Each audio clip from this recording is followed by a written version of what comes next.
everybody, welcome back to Let's Be Creative with the LBC. Today we're going to keep on going in this journey to learn how to play the ukulele. So far we've learned how to tune and we've learned 4 chords.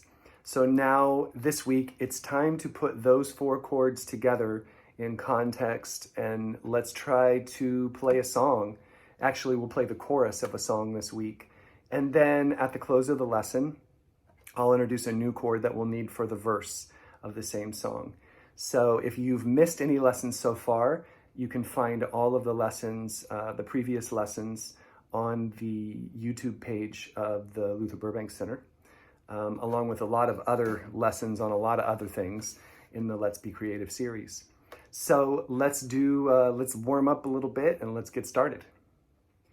Okay, so it's time to take what we've been practicing and learning over the past few weeks and put it into playing a song, which is when playing an instrument really gets fun, when you can learn some songs that you know and like to sing. You can do it by yourself, you can do it with friends. It really does give a lot of personal pleasure to be able to sit and do something like that. And at this point with 4 chords, we're pretty much there. So far, if you have the PDF that I've been referring to over the past couple of lessons, either downloaded or printed out, we have across the top of the page, we have chord charts for these chords. We have the C, where you have one finger, your third finger. Then we have the we have the G. Well, if I'm going in order across the top, let's just do that first. We have the C, we have the A minor, we have the F, add one finger to the A minor, and it turns into an F. And then completely different chord structure, finger structure, is the G. That was our new one last time, where we have the the tips of the fingers forming a triangle. So that one is a challenging one, and hopefully you've had a chance to work on it a little bit over the past week.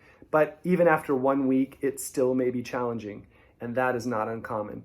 But the more you do it, the more comfortable it'll get. That's pretty much that way with anything in life. So the more you practice, the better you get. And so I want to look at exercise 3, which is at the bottom of that PDF. And if you play those chords in that order, you will recognize the chord structure, the chord progression that is in a lot of songs. So we were doing it last time as we finished up the lesson. Let's try to start out. I'm going to take a nice slow tempo and let's just try to play it together. So here's our tempo, and we're going to do 8 of each chord. Here we go. 1, 2, ready, go. Go to the G,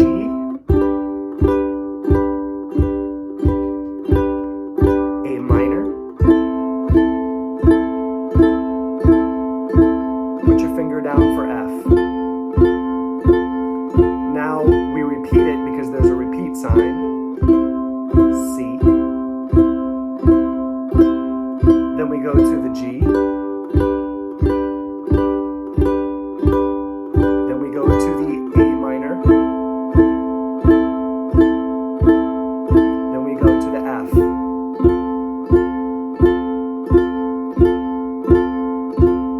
And of course, for what we're about to do, the song we're about to do, you'll repeat it more than once. You'll do it over and over and over again.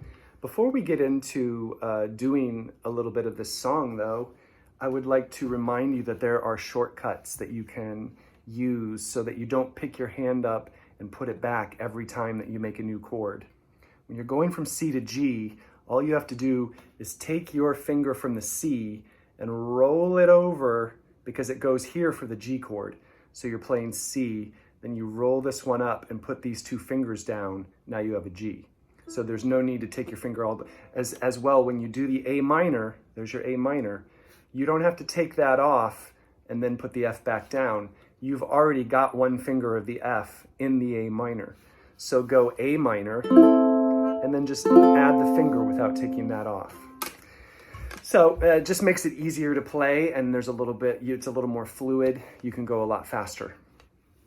So of the many, many, many songs that there are that are written on that chord progression, everything from Let It Be to Don't Stop Believin' to No Woman, No Cry. All through the years, people have used that chord progression because I guess it's just one of those chord progressions that's nice to listen to and people like it. So another song on that list is one that I've done a lot in my work with elementary school children. It's a great song. It's called Count on Me by Bruno Mars. And today we'll do the chorus. Now, this is the beginner version of the song because in the actual song itself, it goes from the C to an E minor, which we won't learn yet. But you can do the same thing. You can sing the same melody over the chords in exercise 3. And we'll just repeat it a few times through. And we'll do it slowly, and then we'll speed it up. So if we take our tempo about like this, and we say a 1, a 2, a 1, 2, let's play it first. There's the C, G, A minor, each one 8 times. Put your finger down for F, back to the C,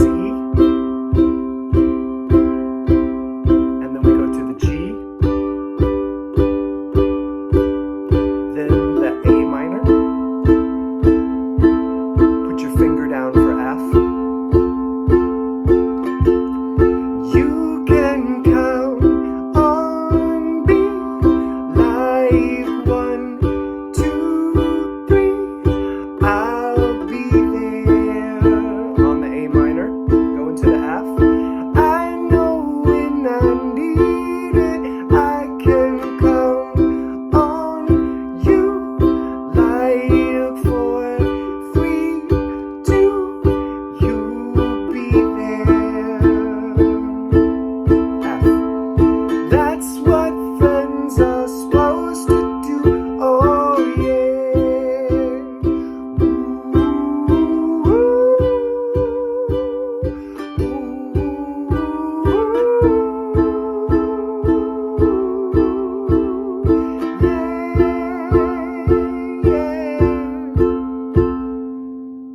All right, so that's a slow version of that song. And what I like about picking songs that you want to learn and then practicing while you're trying to sing is that when you're just playing an exercise without words or a melody, you tend to try to switch your chords a little bit more slowly and try to be comfortable, and that's good. That's important to do at first. But when you're singing, you're going to push yourself because you don't want to stop the melody. You're going to push yourself to get to that next chord faster than you would if you weren't playing a song. So I think it's a great idea. Once you, of course, you may not get there right away. You may have to pause a little bit, and that's okay. So, and when you're ready, you'll do it faster. I think the original song is much faster, and I'd like to play it before I show you the new chord that we'll need that you can work on this week for next week. It's in the verse of the song. We're doing the chorus right now. Before I show you that chord, I'd like to try to play this a little bit faster for people who might want a little bit of a challenge. We'll try to go a little bit faster. We'll take a tempo more like this. Okay, so we're gonna go a 1, a 2, let's play it first. 2, ready, go.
Nice. Okay, so to conclude the lesson today, I would like to introduce a new chord.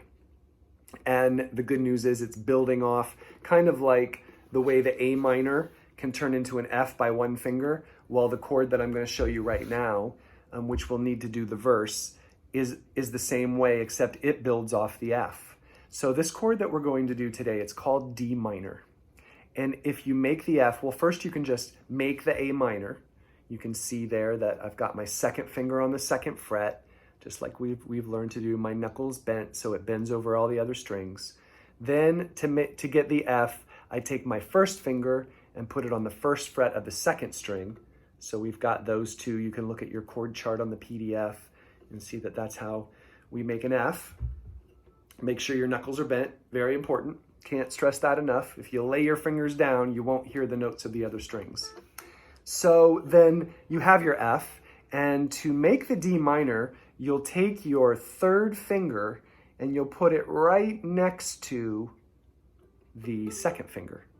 So a close-up would be, here's an F. Here's the way an F looks. But then I take this third finger and I put it right next to the finger that you use to make A minor.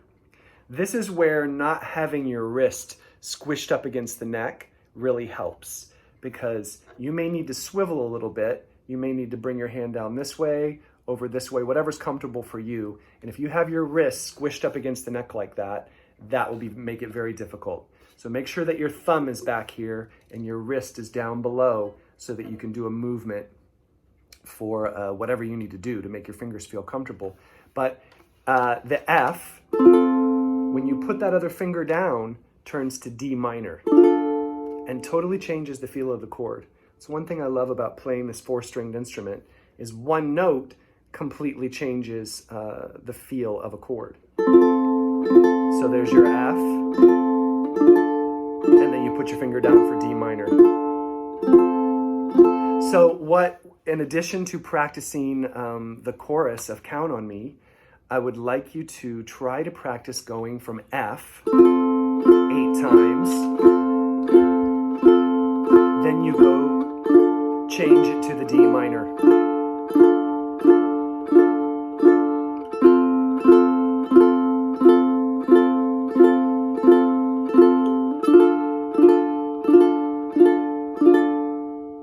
Okay? And then you'll see that when we do the verses of the song Count on Me, there's a D minor in there, and you'll need that chord. So we're doing great. We're actually really learning a lot. And so this will be 5 chords that we have. And after we get those 5 chords together, I would like to, once I feel that people are comfortable with this hand, and the other thing that I haven't mentioned yet is, what if you're a left-hander? Okay, we haven't talked about that at all. What you do is you hold your instrument like in a mirror to a right-handed player, and then that means that the strings have to be tuned accordingly. So this still has to be the G. The string close to your face still needs to be the G, and then the C, but that's not the way this one's tuned, because it's tuned for me and I play right-handed. So if you do play left-handed, it's no problem. You just tune your instrument this way, but then reverse the tuning. You can actually reverse all the strings, or you can just reverse the tuning. It's up to you. If you don't know how to change all the strings and do all that, I suggest that you just tune it in reverse. So, but what I was saying was, after you get comfortable with this hand, it's nice to start to do some more interesting things with this hand. So we'll play the song next week, and then we'll start to introduce some strumming patterns that make it a little bit more interesting.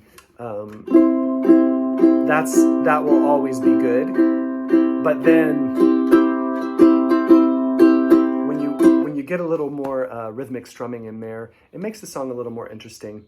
And it's just something that you will want to do after you're not thinking about this hand so much. One thing at a time, one hand at a time. You're doing great. So let's practice this week. Let's try to get the C, G, A minor, F switches as quick as possible. and, you know, be patient with yourself. It's not going to just drop out of the sky. Something, especially the G, takes a little practice. And the more you do it, like I said, I almost recommend, especially when I have students that are children, I think it's the repetition of doing it a little bit every day or more often, rather than doing a really intense long practice, but then not doing it for 4 days. Sometimes if you just, like when I'm trying to practice something or learn something new, I'll pick up my guitar or I'll pick up the ukulele and I'll play for 5 or 10 minutes, and then I'll set it down and I'll go on about my day. And then later on I walk by it again, I pick it up and try to do it again. Maybe everybody has a different method for them that would work. For me, doing it a little bit at a time works, and maybe you can try that. Maybe that'll work for you. So I hope you're enjoying this, and I'll see you next week for another lesson. And until then, have a great week.